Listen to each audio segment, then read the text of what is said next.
আসসালামু আলাইকুম রহমতুল্লাহ। সুপ্রিয় শিক্ষার্থীবৃন্দ, আমি আব্দুল মতিন আসিফ। আমার চ্যানেল আসিফ স্যার কমার্স কেয়ারের পক্ষ থেকে তোমাদের সকলকে জানাচ্ছি আন্তরিক অভিনন্দন, শুভেচ্ছা, দোয়া এবং শুভকামনা। আশা করছি তোমরা সকলে ভালো আছো। আলহামদুলিল্লাহ, আল্লাহ তাআলার মেহেরবানিতে আমিও খুব ভালো আছি। প্রিয় শিক্ষার্থীরা, আমাদের ধারাবাহিক ক্লাসের অর্থাৎ এইচএসসি হিসাব বিজ্ঞান দ্বিতীয় পত্রের ষষ্ঠ অধ্যায় আর্থিক বিবরণী বিশ্লেষণ, যাকে অনুপাত বিশ্লেষণও বলা হয়, এই অধ্যায়ের ধারাবাহিক ক্লাসের গত ক্লাসে আমরা বেসিক শিখেছিলাম। আজকে থেকে আমরা ইনশাআল্লাহ ম্যাথ শুরু করব। প্রিয় শিক্ষার্থীরা, প্রথমে এই অধ্যায়ের কয়েকটি সূত্র তোমাদের জন্য আমি লিখে দিয়েছি। যে সূত্রগুলো যদি মুখস্থ করে ফেলো বুঝে, তাহলে ইনশাআল্লাহ এই অধ্যায়ের পরিপূর্ণ নাম্বার পেতে তোমাদের আর কোনো সমস্যা থাকবে না। ওকে প্রিয় শিক্ষার্থীরা, একটু খেয়াল করো। আমি টোটাল 12টা সূত্র দিয়েছি, যে সূত্রগুলো বেশিরভাগ সময়ে আসে। চলতি অনুপাত, এই সূত্রটি বারবার আসে। সূত্র আদর্শ মান। চলতি অনুপাত, তরল অনুপাত, কার্যকরী মূলধন অনুপাত, দায় মালিকানা অনুপাত, মজুদ আবর্তন অনুপাত, দায় মোট সম্পদ অনুপাত, মোট লাভ অনুপাত, নিট মুনাফা অনুপাত, মূলধন গিয়ারিং অনুপাত, বিনিয়োজিত মূলধনের আয় অনুপাত, দেনাদার আবর্তন অনুপাত, পাওনাদার আবর্তন অনুপাত। মোটামুটি যে সূত্রগুলো সবচেয়ে বেশি আসে, এবং এগুলো হলেই আর তেমন সূত্রের প্রয়োজন নাই। মোটামুটি এগুলো থেকেই তোমার ইনশাআল্লাহ তুমি সব ম্যাথগুলো অ্যান্সার করতে পারবে। সেই সূত্রগুলো লিখে দিয়েছি। ওকে প্রিয় শিক্ষার্থীরা, এবার খেয়াল করো।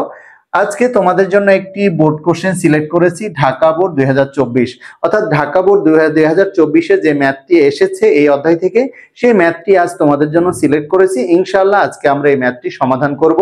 তাহলে কিভাবে সূত্রের প্রয়োগ হয়, যদি আমার সাথে থাকো, পুরো ক্লাস খেয়াল করো, ইনশাআল্লাহ আজকের ক্লাস শেষে এই অধ্যায়ের সূত্র প্রয়োগ এবং 10-এ 10 পেতে তোমাদের আর কোনো কষ্ট হবে না ইনশাআল্লাহ। ওকে প্রিয় শিক্ষার্থীরা, খেয়াল করো। আমরা আর্থিক বিবরণী মোহনা লিমিটেডের 2023 সালের 31 ডিসেম্বর তারিখের আর্থিক অবস্থার বিবরণী তথ্য সমূহ। প্রিয় শিক্ষার্থীরা, আমরা জানি আমাদের এই অধ্যায়ের নাম হচ্ছে আর্থিক বিবরণী বিশ্লেষণ। তার মানে প্রথমে একটি আর্থিক বিবরণী লাগবে, তাকে আমরা বিশ্লেষণ করব। এই অধ্যায়ের কাজই হচ্ছে আর্থিক বিবরণীকে বিশ্লেষণ করা। ওকে, তাহলে একটি আর্থিক অবস্থার বিবরণী আমাদেরকে দিয়ে দিয়েছে, যেখানে দায় রয়েছে, সম্পদ রয়েছে। কতে আমাদেরকে করতে বলছে চলতি মূলধন অনুপাত নির্ণয়। প্রিয় শিক্ষার্থীরা, চলতি মূলধন অনুপাত, চলতি মূলধন অনুপাত আমাদেরকে বের করতে হবে। চলতি মূলধন অনুপাতের আরেক নাম, এই যে দেখো 3 নাম্বার, কার্যকরী মূলধন অনুপাত। অর্থাৎ চলতি মূলধন অনুপাত আর কার্যকরী মূলধন অনুপাত একই সূত্র, হচ্ছে কার্যকরী মূলধন বা চলতি মূলধন ডিভাইডেড বাই চলতি দায়। আদর্শ মান হচ্ছে 1:1। ওকে প্রিয় শিক্ষার্থীরা, খেয়াল করো। তাহলে আমরা ক সমাধান করি। ক, চলতি মূলধন অনুপাত।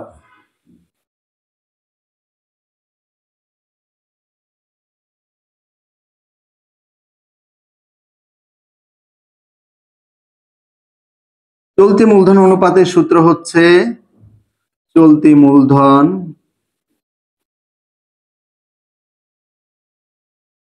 ভাগ চলতি দায়। ওকে প্রিয় শিক্ষার্থীরা, এবার খেয়াল করো। এবার চলতি মূলধন কোথায় পাবো, আমাদেরকে বের করে নিতে হবে। লিখো চলতি মূলধন। চলতি মূলধন সমান হচ্ছে, এটা একটি সূত্র, চলতি সম্পদ, অর্থাৎ চলতি সম্পদ থেকে যদি আমরা চলতি দায় বিয়োগ করি, তাহলে আমরা চলতি মূলধন পাবো। চলতি মূলধন, চলতি, এখানে হলো চলতি দায়। ওকে, চলতি সম্পদ আমাদের কি কি আছে আমরা এখানে আবার বের করি। চলতি সম্পদ, চলতি সম্পদগুলো হচ্ছে, চলতি সম্পদ আছে আমাদের সম্পদ পাশে সমাপনী মজুত পণ্য, আমরা লিখে ফেলি সমাপনী মজুত পণ্য, প্লাস প্রাপ্য হিসাব, এটিও একটি চলতি সম্পদ, প্রাপ্য হিসাব। আশা করি চলতি সম্পদ, চলতি দায় এগুলো তোমরা আর্থিক বিবরণী শিখেছো, যে কারণে আজকে ডেফিনেশন বলছি না, শুধু সূত্রে ব্যবহার করছি। ওকে, এরপরে প্রাপ্য বিল, প্রাপ্য বিল, নগদ তহবিল প্লাস নগদ তহবিল। এবার প্রিয় শিক্ষার্থীরা খেয়াল করো, সমাপনী মজুদ পণ্য হচ্ছে 20,000 টাকা, প্রাপ্য হিসাব 8,000 টাকা, এরপরে প্রাপ্য বিল 7,000 টাকা, তারপরে নগদ তহবিল 5,000 টাকা। এবার যোগ করো 20,000, 8,000, 28,000, 28 আর 7 35,000, আর 5,000 40,000। মুখে মুখেও ক্যালকুলেশন করা যায়। আর তোমরা যারা এইচএসসি তে পড়ছো, তোমাদের এইচএসসি শেষ করে ইউনিভার্সিটি অ্যাডমিশনে ক্যালকুলেটর ছাড়া ক্যালকুলেশন করতে হবে। সুতরাং এখন থেকে যদি একটু একটু করে প্র্যাকটিস করো, ইনশাআল্লাহ তখন আর তোমাদের কষ্ট হবে না।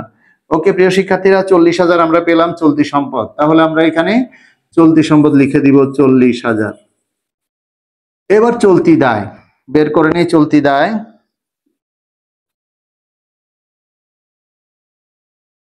চলতি দায় রয়েছে দায় পাশে। চলতি দায় হচ্ছে প্রদেয় হিসাব, প্রদেয় বিল। লিখে নাও প্রদেয় হিসাব প্লাস প্রদেয় বিল। প্রদেয় হিসাব হলো 15,000, প্রদেয় বিল হচ্ছে 5,000। পেয়ে গেলাম টোটাল 20,000। ওকে, এখানে বসিয়ে দাও 20,000। তাহলে কত? 40 থেকে 20 গেলে 20,000। 20,000 কি পেলাম প্রিয় শিক্ষার্থীরা? চলতি মূলধন। ওকে, এবার সূত্রে বসিয়ে দাও। চলতি মূলধন 20,000 ভাগ চলতি দায়। চলতি দায় কত বের করেছি? 20,000। 20,000 20,000 কাটাকাটি করো, তাহলে কত? 1। এখানেও 1, তার মানে আমরা সূত্র পেলাম 1:1। আমাদের হয়ে গেল চলতি মূলধন অনুপাতের অ্যান্সার 1:1। উত্তর আমরা লিখে দিতে পারি, উত্তর 1:1। ব্যাস, আমাদের ক হয়ে গেল। প্রিয় শিক্ষার্থীরা, আশা করছি তোমরা কটা বুঝেছো। তাহলে আমাদেরকে মনে রাখতে হবে চলতি মূলধনের সূত্র হচ্ছে চলতি সম্পদ বিয়োগ চলতি দায়। চলতি সম্পদের এখানে যা যা আছে চলতি সম্পদ, সম্পদ পাশে আমরা সম্পদগুলো যোগ করলাম, টোটাল চলতি সম্পদ 40,000 টাকা।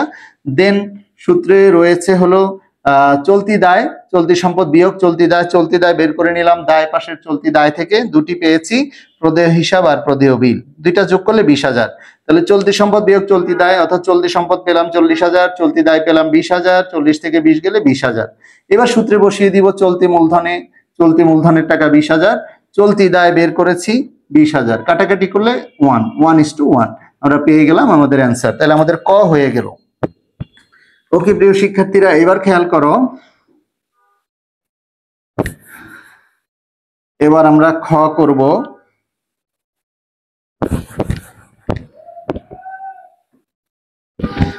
খতে বলেছে চলতি অনুপাত তড়িৎ অনুপাত নির্ণয় করো। ওকে, প্রথমে চলতি অনুপাত।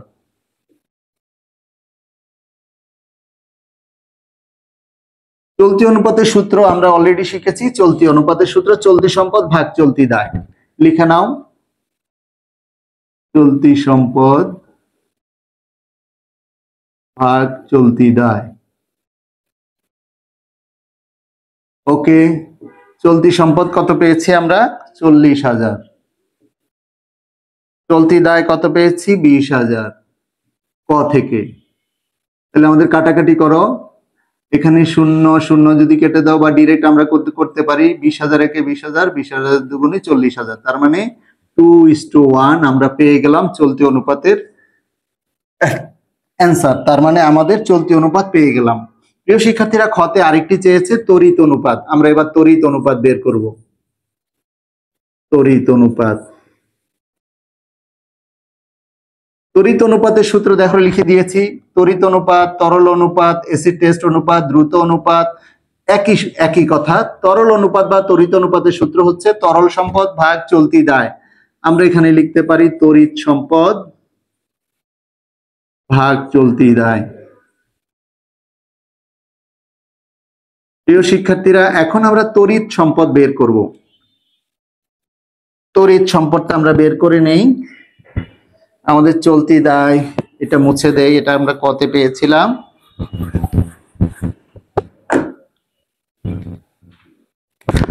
লিখে নেই তড়িৎ সম্পদ।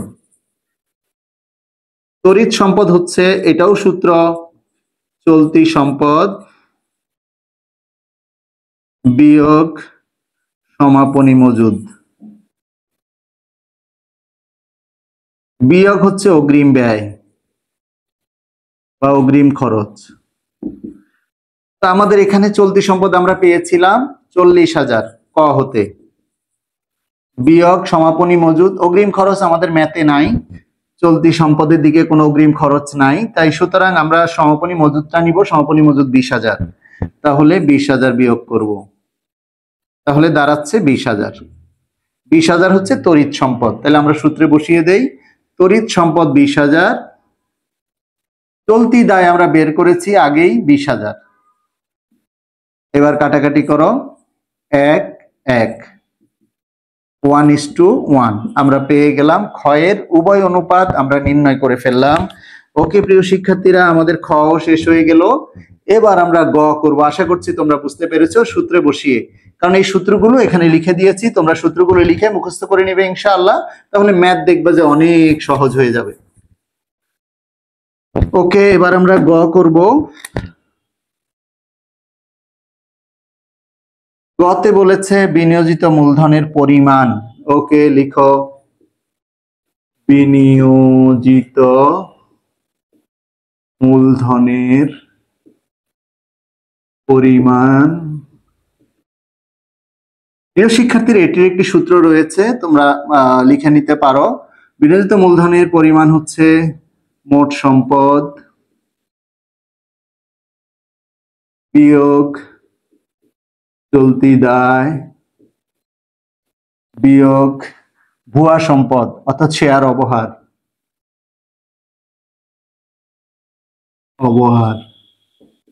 তাহলে এই দুইটা আমরা বিয়োগ করব মোট সম্পদ থেকে। তো মোট সম্পদ থেকে দুইটা বিয়োগ করে দাও।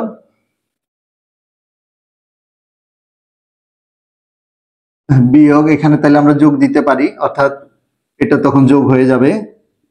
খেয়াল করো, মোট সম্পদ হচ্ছে কত? মোট সম্পদ হলো সম্পদের দিকে মোট সম্পদ যোগ করলে আমাদের কত হবে? প্রিয় শিক্ষার্থীরা খেয়াল করো, আমরা ক্যালকুলেটর ইউজ করব। মোট সম্পদ হচ্ছে 25,000 plus 15,000 plus 20,000 plus 8,000 plus 7,000 plus 5,000 plus 10,000, total 90,000 হলো আমাদের মোট সম্পদ। তাহলে মোট সম্পদ হচ্ছে 90,000 বিয়োগ চলতি দায়। চলতি দায় আমরা বের করেছিলাম কতে, বের হয়েছিল 20,000 বিয়োগ শেয়ার অবহার। যদি এখানে বিয়োগ দেই তাহলে এই দুইটা যোগ হয়ে যাবে। শেয়ার অবহার হচ্ছে 10,000, তাহলে কত দাঁড়ালো? 90,000 বিয়োগ 30,000 সমান হচ্ছে 60,000। প্রিয় শিক্ষার্থীরা, আমরা পেয়ে গেলাম বিনিয়োজিত মূলধন 60,000 টাকা। ওকে, একটি উত্তর পেয়ে গেলাম। দায় মালিকানা অনুপাত নির্ণয় করতে বলেছে। এবার আমরা দায় মালিকানা অনুপাত নির্ণয় করব।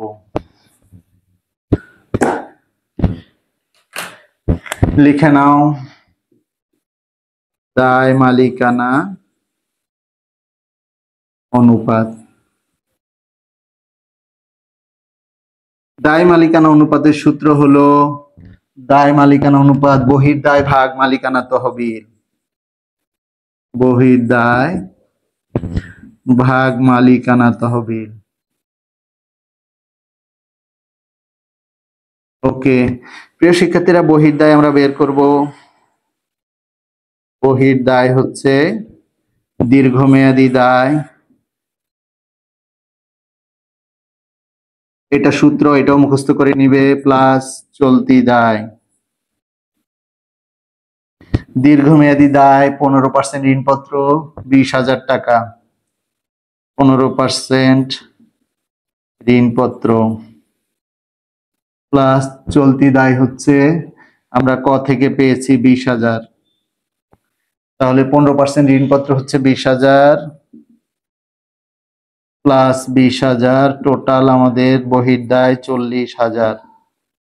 অর্থাৎ আমরা বহির্দায়িত্বে 40,000 টাকা বসিয়ে দিব। ওকে প্রিয় শিক্ষার্থীরা, আমরা পেয়ে গেলাম বহির্দায়, মুছে দিলাম, তোমরা মুখস্থ করে নিবে। বহির্দায় সূত্র দীর্ঘমেয়াদী দায় প্লাস চলতি দায়। ওকে, এবার আমরা বের করব মালিকানা তহবিল।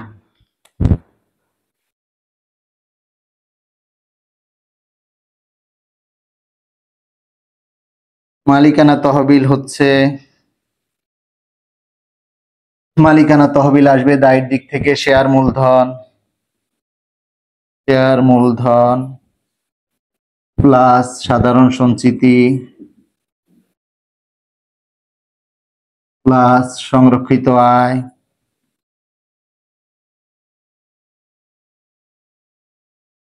আয় মাইনাস শেয়ার অবহার। ওকে, যোগ করো শেয়ার মূলধন 30,000 প্লাস সাধারণ সঞ্চিতি 19,000 প্লাস সংরক্ষিত আয় 1,000 আর বিয়োগ শেয়ার অবহার হচ্ছে 10,000।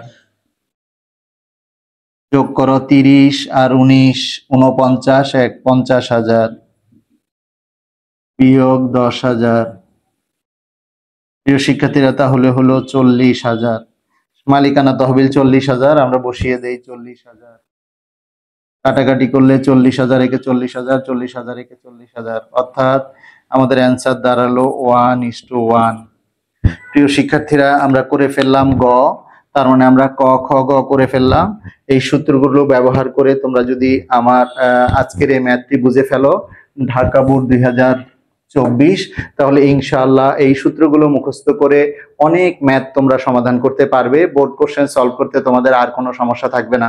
প্রিয় শিক্ষার্থীরা, আজকে এই পর্যন্তই। এই অধ্যায়েরই নেক্সট কোনো বোর্ড কোশ্চেনের সমাধান নিয়ে আবার তোমাদের সামনে হাজির হব।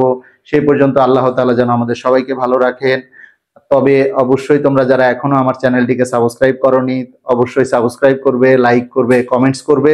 ইনশাআল্লাহ তোমাদের কমেন্টস আমার নেক্সট ভিডিওর জন্য ইন্সপিরেশন হিসেবে কাজ করবে। আল্লাহ হাফেজ, আসসালামু আলাইকুম ওয়া রাহমাতুল্লাহ।